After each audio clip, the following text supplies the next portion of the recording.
Wala nang intro-intro, makinig na sa kwento. So ayun na nga, katatapos ng super busy week nakaraan. Syempre, bilang estudyante na sobrang ganda, normal na busy. Kaya ito, nag-absent na lang ng Friday para maka-outing.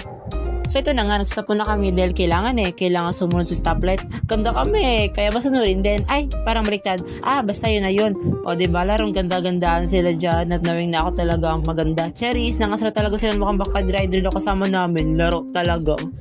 So ayun, nagpagkarga muna kami sa gas station bago gumura sa ilog daw sa south. Di ko talaga alam pangalan ng place na yan. Basta part daw ng Napsan. Sira talaga no, di alam pinupuntahan.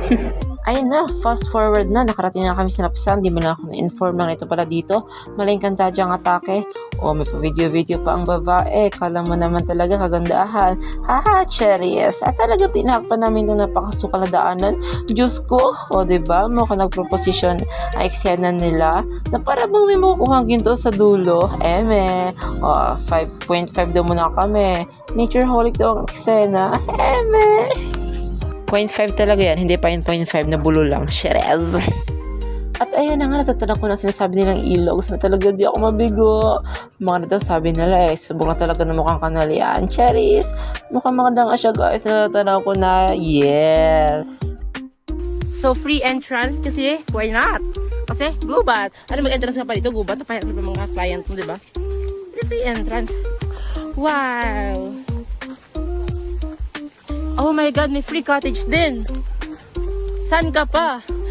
Free entrance at free cottage.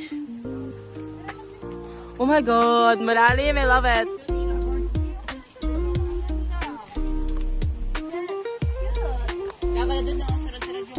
Ang ganda, guys. At talaga napatalag na rin ako sa sobrang ganda at lalim nito. Siya rin daw. At ayun na nga, inabot na nga kami ng ulan. Diyos ko, pero dahil umulan, ayun, kumain na lang kami. Hotdog at isda nga lang paloob namin dyan kasi nga biglaan. Diba? Share ko lang pala guys, butas-butas nga palubong namin dyan. Habang kumakain, bali ang lisabaw nga pala kami dyan. Girl daw siya. Hindi ko muna, babado-bado kami May nagdala naman ako. Kasi may kanin naman tayo.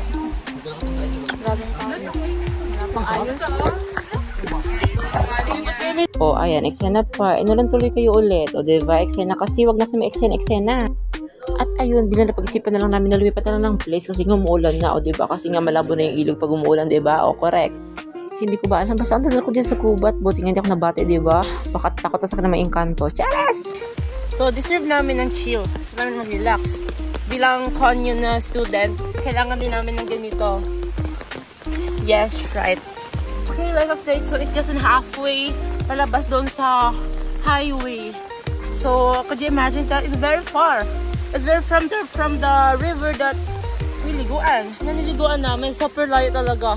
As in, I can't imagine na makakasama ako sa ganitong trip. Like, girl, I should stay in my house, chilling, relaxing, watching movies instead of doing this such a thing. Very, very exhausting, tiring, but yeah, bilang maganda, kailangan thriller ko rin, di ba? Sa'yo na ang ganda ko, hindi may expose sa mga gubat. Okay guys, we're at the highway. As you can see, the water is uncontrollable. It's so very, it's very hardcore. Hard to na to. Dagat na kanina nyo. Stay tuned na ba?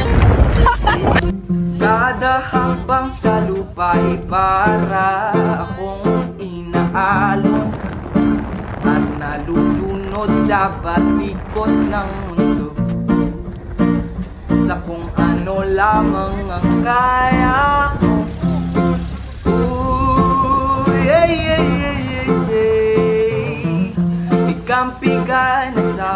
Bye guys, so this is the last. Pauwi na kami, hindi na ako mag-vlog mamaya. Basta ang mahalaga, pauwi na kami.